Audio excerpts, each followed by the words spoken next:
Hello everyone. Today I'm going to talk about savings and investments. Before that, this is Tash and you're watching Tash Royal YouTube channel. When I talk about investment, what comes to your mind first? You might be thinking, or a majority of people would think, at this point of time I don't have any money.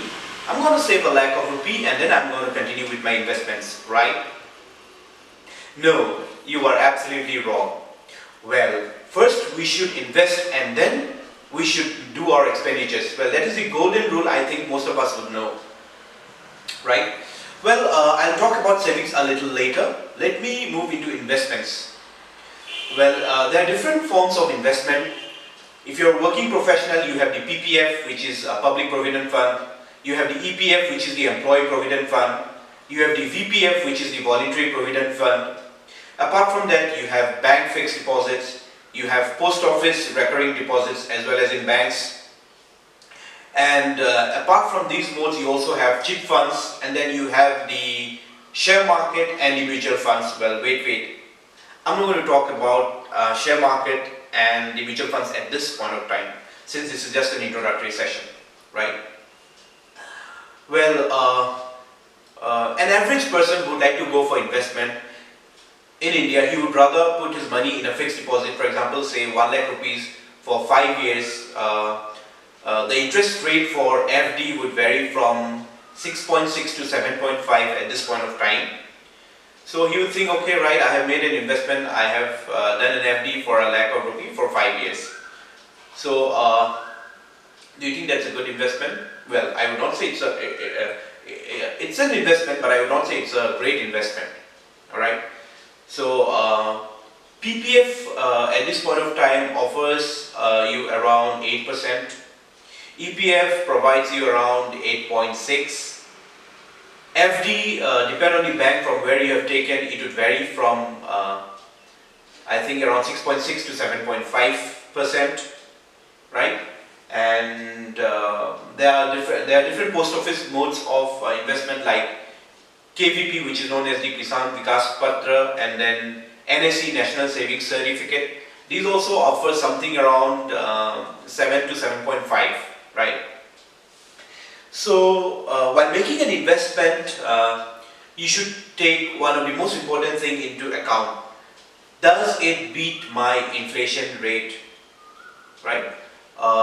Currently in India, I think the inflation rate varies from 4.5 to roughly around 5.5, right? Let me explain you in a broader way. For example, if you're able to buy a kg of rice today at rupees 100, right? If you want to buy the same rice 1 year later, for example, in the month of June 2020, if the inflation rate is around 5%, it will cost you 105 rupees. That means what you can buy today with 100 rupees, you will not be able to buy the same amount and the same quantity of rice next year. It is going to cost you more. That is known as the inflation rate, right? So while doing investments, you have to make sure that the investment that you are making is able to beat the inflation rate, and plus you are able to earn some profit. Alright?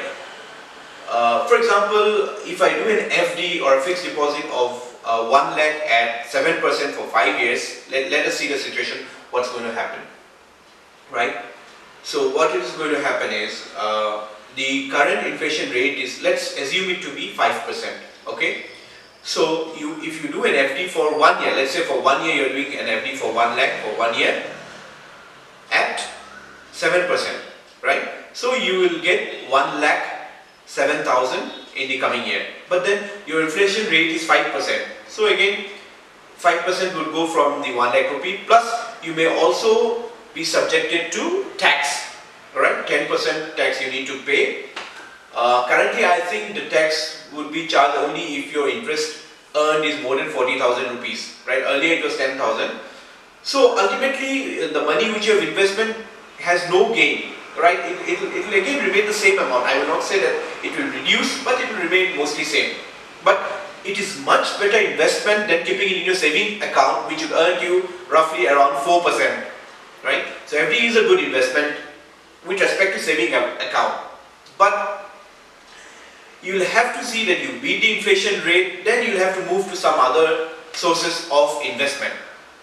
That would be shares, buying a share, or moving into the mutual funds market, which I'm going to talk about it later.